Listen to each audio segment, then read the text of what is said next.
In this video, I review Vrahode, a new campaign on Kickstarter. But before we get into today's video, just want to give a quick shout out to all of my lovely Patreon supporters. You guys are so awesome and you make this channel what it is. I want to share with you this past month's GGGGs.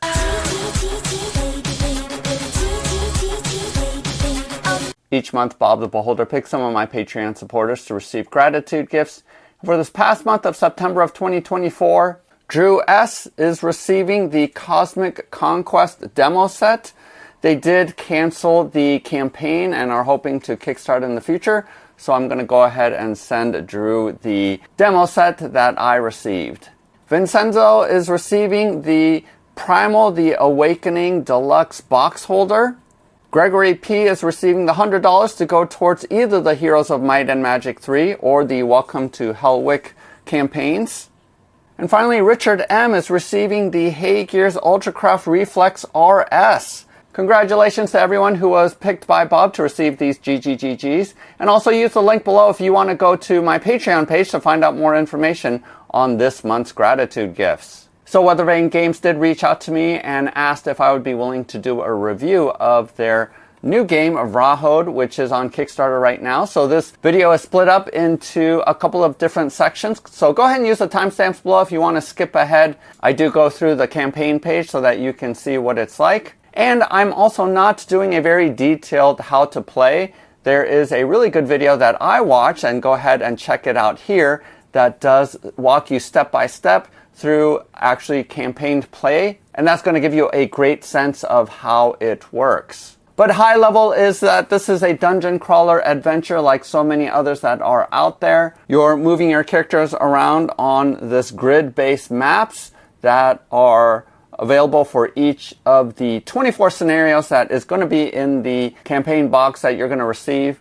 And a quick note, everything that you see here is a prototype. I already know that they're going to be making some changes based off of feedback. So just keep that in mind as I'm showing you some of the components. But this dashboard shows you all of the stats for your characters, and you're going to move around and attack your enemies by rolling this D20 along with this D6. And basically you want to roll equal to or lower than your relevant stat that you are using. And then if you hit this modifier, adjust the amount of damage that you do all the way from -3 to +3. Then you subtract the mitigation stat on the monster block, and that's how much damage is removed from the total amount. You're also going to be spending Rule, which is their equivalent of mana, to be able to use some of your ability cards. And you also are going to be randomly pulling out these tokens to determine the initiative for the battle that you're in, along with the enemies. Overall, the rules are relatively easy to understand, that they're not overly complex. And once you play through a session or two, you pretty much know how to play the game. But even though the rules might be relatively simple, the amount of stuff that you are trying to keep track of in terms of stats, in terms of modifiers, there's actually quite a bit. And so I found in playing this game that there was multiple times that I forgot about a modifier or an ability, especially since I was playing solo, playing two characters.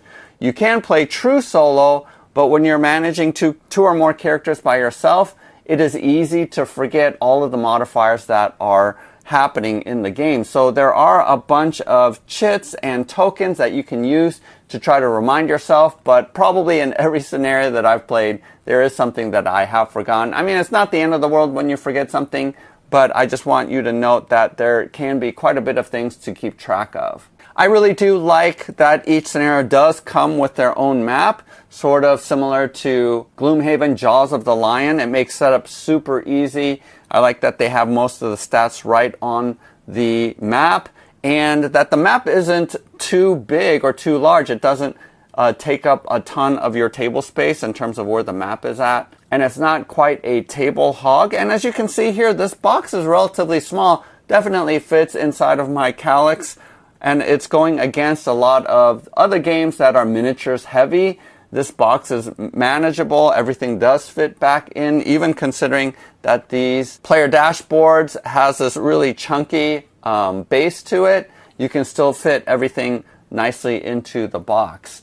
The other thing too that might be a pro or a con depending on what you think is that The cost of the game is relatively cheap, and again, the size is going to be relatively cheap because all of the enemies are standees, again, a la Gloomhaven. For those of you who really like miniatures, obviously you can proxy in any of your miniatures that you want to the enemies. Although I will say that I don't have any representative miniatures looking at my D&D miniature collection that really fits a lot of the monsters that are on here. Because one of the things that is unique about Vrahode is that it eschews some of the tropes, the fantasy tropes that are in a lot of dungeon crawlers, where you don't have the elf ranger, the dwarf fighter, all those kinds of tropes are not present here in terms of each of the races and characters are very unique and different. Again, that's going to be like Gloomhaven that resisted the traditional fantasy tropes. That's going to be the case as well in Vrahode. And even the name, Vrahode, that's pretty different than any standard name that you would have for a game. So everything about the flavor and the world is pretty unique, and I really like that a lot. And the monster deck comes with a good variety of different kinds of monsters with different stats that are on them. So you're going to have variety happening here on the board, which again, I think is a pro for this game. Also, another pro that I have to say are these dashboards are amazing in the sense that it does a lot in a confined amount of space. I really think that it is clever to have these blocks in terms of your stats having a little pip on them, and then you can just flip it around if you want to increase. So it is really efficiently using the space that is on these hero boards. So a lot of it is very, very clever, and you can tell that there was a lot of thought into the design elements of this game. Now, one of the changes that they are making, and I think it's a really good change, is down here at the bottom where you're using these white trackers, they are changing that into a peg system because it is really easy to either knock the table, or if you have fat fingers like I do, just to it sticks to your finger when you lift your hand off of it, and so it doesn't work that well. So I'm glad that they're moving to a peg system, and that's some of the changes that I think they're going to be looking for in terms of feedback during the campaign. So I think that that is really awesome that they're responsive to feedback. Having this space for all of your rule that you're able to spend and all of the stuff that you're tracking, even these tiny little modifier blocks that you can put on here, is really, really cool. So I'm just really impressed by the engineering and the thought behind the design of the game. It's one of the best that I've seen, and this really, really helps keep track of all of the stuff that's happening. Like I mentioned before, there are a lot of modifiers and things to keep track of, so I think that this does a pretty good job putting everything available at your fingertips so that you can see what is going on during the game. I also like the fact that it isn't overwhelming in the sense that you are limited in some of the choices and the things that you can do. You sort of have 2 actions per hero per round. And of course, aside from your basic attack that you are doing, there are also ability cards that you're able to use, skills, using your rule, again, as mana in other games, and that gives you some choices of what you are able to do. I also like the fact that your initiative, you can mitigate some of the initiative by spending some rule or by having other skills. So that makes it a little bit so that you can adjust according to whether or not you think it's worth it to get higher up in the initiative trackers. I also like the fact that the scenarios aren't easy. They aren't a breeze to get through. And in fact, it took a little bit of time for me to figure out what the appropriate strategy is in terms of having my characters move around and what's optimal.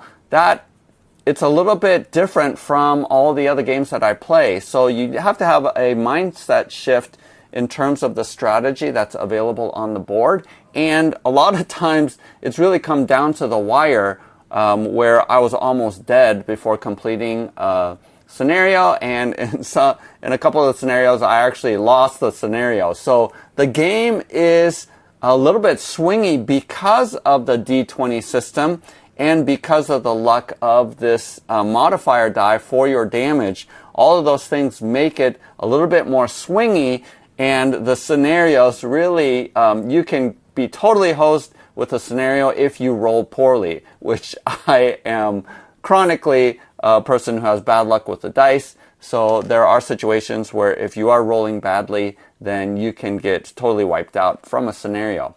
I would rather have scenarios be harder than really easy, because it gets boring when the scenarios are too easy. And I feel like the difficulty level with this game is surprisingly on the harder side of things. Now, you can, for example, if you're playing with kids or something like that and you want to make it easier, you can do some things to make the game easier. But I like that the default is a little bit more on the difficult side, where you're barely squeaking by in being able to win some of these scenarios. And the scenarios, each one of the scenarios, at least the 8 that was provided in the preview copy, they are pretty different from each other. I like the fact that there are modifications based off of the type of environment that you're in. So some of the characters will have bonuses or penalties based off of the environment. So that's really cool too. The rulebook overall, you know, it's a small format, but easy to understand. I didn't have any difficulty understanding that. And there's a really nice reference guide on the back as well. What about the cons? What are the things that I didn't like as much about the game? Probably the one thing, and again, I think this criticism is because the strategy is different in this game from a lot of other dungeon crawlers.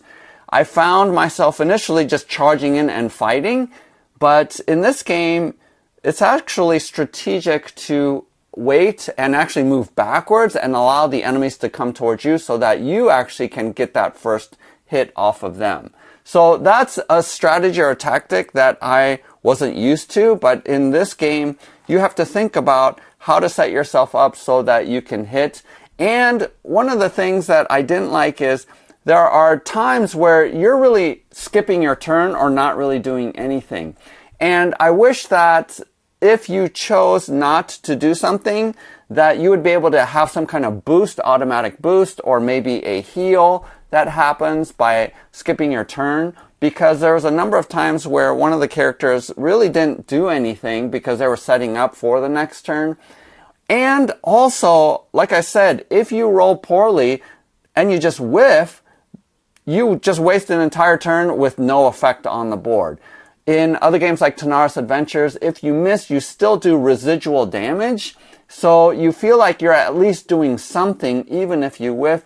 But in this game, if you're rolling poorly, there's a couple of turns where I whiffed 3 turns in a row and had really no effect on the board. So that's just one of the considerations, is that I think strategically, if you just get yourself out of the mindset of every turn I have to be super efficient, I have a ton of options of what I can do as a hero, but instead think of the round's going pretty quick and I'm okay with having a low impact on the board based off of bad luck. That's okay for me. I'll just set myself up or maybe try something different next round. So again, that's a different mindset thing, where games like Primal the Awakening, even when you're not doing anything, you're at least getting rewards by holding on to your cards versus playing them, so that you can set yourself up for this massive combo the next turn. In this game, I don't feel like there are massive combos that you're setting up for. Whenever I play solo, I do play 2 characters. I don't ever play true solo. In this game, you can do true solo, but that's because I like the synergies. And when one hero isn't doing anything, that's fine because I'm doing something with the other hero. So that might be a consideration, and that's one of the differences that I feel like, even though there is a lot of thought into all of the gameplay mechanics that are here, there are some turns where I feel like it's a little bit of a waste and nothing has happened. Some of the scenarios, it just felt like we were just rolling dice back and forth with the enemy, and that can sometimes feel like a slogfest that is reminiscent of D&D, when characters get really high in level and you're just trying to burn through hit points. I do like storytelling or narrative games, and I think there's the right amount of story in this game. It isn't super long. It doesn't warrant needing to have an app to do the narration. You can read through the story pretty quickly. But still, I found the story intriguing, and so want to know sort of what's going on and what's happening, but it's not too much. The other thing that I would say is that there isn't a lot of choice in the storyline. It's a little bit narrative, so there isn't as much impact in the choices that you're making as there are in other games, like in Tanaris Adventures or in role-player adventures where there's a huge impact based off of some of the choices that you make with future gameplay. Again, I didn't feel like I needed that with this game. Some of the linear nature of this game I'm fine with, but if you are looking for that where your choices make a huge difference in how the story plays out, then this isn't the game for you. This is fairly linear, and but you know, I thought that was fine. I wasn't asking that from Vrahode, so just keep that in mind. So let's go ahead and take a look at the campaign. I can walk you through it. Use the link below to go to this Kickstarter page. At the time of filming, this just launched and they've already raised $11,000, close to their $15,000 goal. And let's take a look at some of these prices. I haven't seen these in advance. So the base game that I just showed you is going to be $80 US, which is pretty affordable compared to a lot of the dungeon crawlers that we have today. So fairly cheap. Let's go ahead and take a look at the core pledge. Pretty much comes with everything that I showed you, where you have a handful of minis, but most of the monsters are going to be standees. And again, there's going to be 24 scenarios in the base box. The next level up is $125. It looks like you're going to replace all of the standees with miniatures. That's a fairly good price because adding all of the miniatures is just increasing it up to $45. So if you want all the miniatures, you can go ahead and opt for that. But your box is going to be bigger because you're going to be holding all of these minis in there. Legendary Pledge is going to be $155, and that's going to give you upgraded components on top of the miniatures, which are acrylic tokens and card sleeves. I think that's it. $30 more for the acrylic tokens and the sleeves.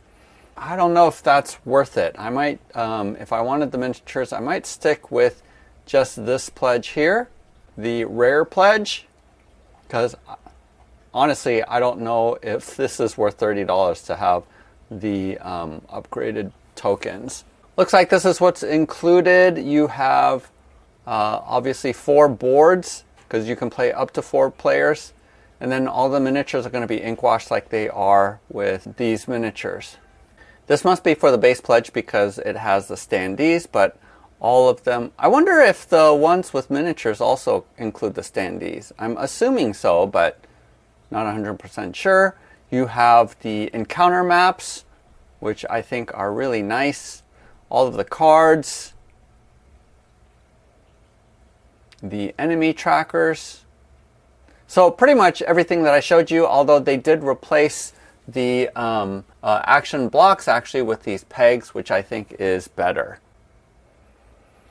You can go ahead and choose the add-on, although I don't know, it's $10 more if you just add it on instead of getting the rare pledge. So not entirely sure, maybe if you wanted extras, I'm not sure why you would get this. You can buy the acrylic tokens separately and the sleeves. Obviously it's just going to cost more. If you want an additional copy of the base game, it's going to cost you $1 less. And then here's a bunch of videos, or GIFs actually. Yeah, videos are here. So you can take a look at some of these videos. I think there's quite a bit. You can get their reviews as well. Gameplay videos. Yeah, there's a lot.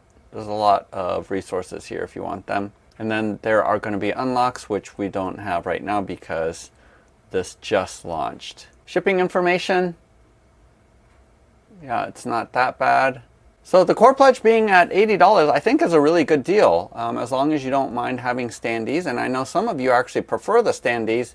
So I think this is pretty affordable as an adventure game. And I know that their intent is that this is a whole system that maybe in the future they'll have expansions because all they need to do is add the maps and the stories. But I think having 24 adventures that you're going to be able to go through is a pretty good amount of material. I don't know how replayable it is. Maybe you'll go through the same scenarios using different heroes, but the story obviously is going to be the same. Legendary Pledge. The rare pledge is also, I think, a pretty good deal considering that you're getting all of the miniatures with that. So this campaign overall is very affordable compared to the all-in for a number of other dungeon crawlers that can be $300 to $400. So the all-in here is only $155. So this is about one of the cheapest dungeon crawler campaigns, if you're including miniatures, that I have ever seen. So jump in on this. I do think that it is a good deal. So there you have it. Go ahead and hit the like button and subscribe, as I do have a number of other review videos of some of my favorite games. So go ahead and check out Vrahode. Use the link below to go to their campaign page if you are interested. This is going to be one of the GGGGs for October of 2025, a pledge for one of my Patreon supporters. So use that link to go to my Patreon page. It only takes $1 to become a patron supporter, and you get a chance to be chosen by Bob for one of these gifts. Happy gaming! We'll see you next time.